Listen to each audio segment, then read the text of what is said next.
Assalamualaikum warahmatullahi wabarakatuh. Perkenalkan, nama saya Septi Dwi Agesti dengan NIM 191030109. Pada video kali ini saya akan melaksanakan praktikum ke-10 tentang modul gizi dan kesehatan masyarakat, yaitu tentang fisioterapi preventif neuromuskular for cancer.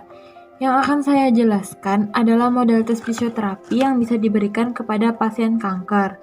Sebelum membahas modalitas fisioterapi, saya akan menjelaskan apa itu kanker.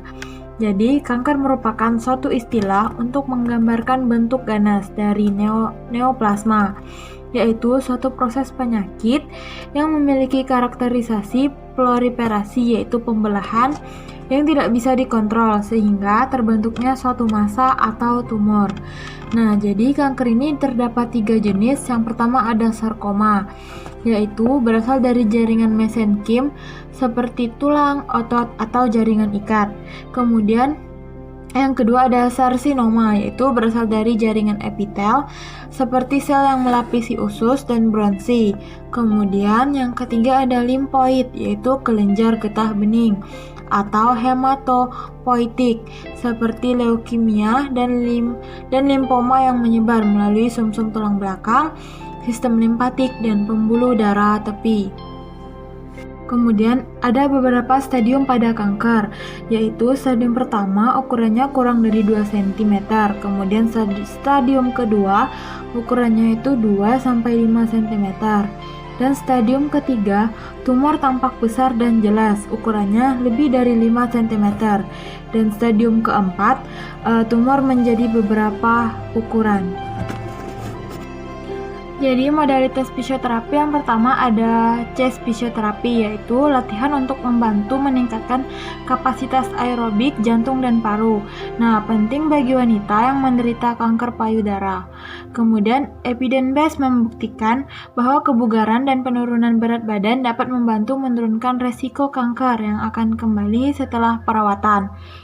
Latihan pernapasan seperti spirometri, latihan pernapasan dalam ekspansi dada, dan pernapasan diafragma sangat umum untuk mempertahankan fungsi paru-paru. Nah, langkah-langkah dari chest fisioterapi ada yang pertama ada postural drainage, yaitu memposisikan pada posisi tertentu untuk membantu menyalurkan sikrit. Kemudian yang kedua ada clapping, yaitu tepukan yang dilakukan pada rongga dada untuk melepaskan sikrit dari dinding saluran napas. Kemudian yang ketiga ada gouging, yaitu membatukan sikrit agar keluar. Nah, dosis pada chest fisioterapi adalah waktu yang baik untuk memberikannya di pagi hari setelah bangun tidur. Namun, bila diperlukan dapat dilakukan 3-4 kali sehari. Dan waktunya tidak lebih dari 10-20 menit. Nah, lakukan sebelum makan atau 1 jam setelah makan. Kemudian yang kedua ada myofascial release. Jadi myofascial release adalah teknik manual terapi berupa massage untuk peregangan pada fascia. Nah, terapi ini berperan untuk meregangkan atau memanjangkan struktur fascia dan otot dengan tujuan mengurangi nyeri, memulihkan kualitas dari jaringan fascia, kemudian mobilitas jaringan, dan fungsi normal sendi. Nah, dosis dari myofascial release adalah selama 5 menit 3-4 kali dalam seminggu, yang dilakukan selama 4 minggu. Kemudian yang ketiga ada lymphatic drainage massage, yaitu untuk mengatasi masalah odem. Kemudian jenis pijat lembut namun sangat spesifik yang dirancang untuk meningkatkan drainase limpa, membuang kelebihan cairan dari jaringan, mengurangi peradangan, dan meringankan gejala seperti nyeri. Mekanisme manual lymphatic drainage untuk mengurangi odem adalah merangsang kontraksi peristaltik limfe, merangsang pemompaan limfangion.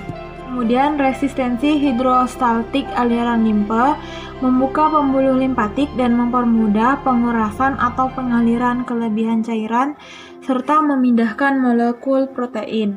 Nah, kemudian modalitas fisioterapi pada pasien kanker ada stretching dan strengthening exercise, yaitu fisioterapi dapat mencegah ketidakseimbangan otot yang terjadi.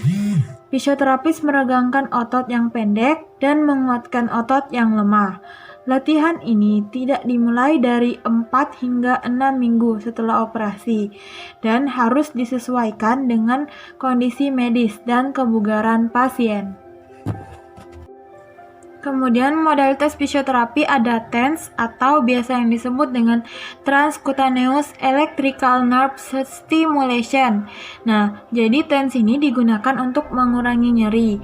TENS mengubah mekanisme nyeri dan melepaskan hormon endorfin untuk mengurangi nyeri. Nah, dosis TENS paling efektif adalah frekuensi 80-100 Hz dengan jarak 5 cm pada area dermatom atau daerah yang mempersyarapi, dan dosisnya 2 kali sehari selama 3 hari dalam waktu 15 menit. Kemudian modalitas fisioterapi ada electrical stimulation, yaitu terapi stimulasi listrik akan mempengaruhi muatan listrik di permukaan kulit, saraf atau otot sehingga dapat menimbulkan efek terapi tertentu sesuai dengan tujuan terapi yang diinginkan. Nah, dosis pada electrical stimulation yaitu 3-6 kali sehari untuk menghilangkan nyeri selama seminggu 3 kali selama 3-4 bulan untuk menguatkan otot atau perbaikan kerusakan syaraf. Baiklah, sekian yang dapat saya sampaikan pada praktikum kali ini. Apabila ada kekurangan, saya mohon maaf, saya akhiri. Wabillahi taufiq wal hidayah. Wassalamualaikum warahmatullahi wabarakatuh.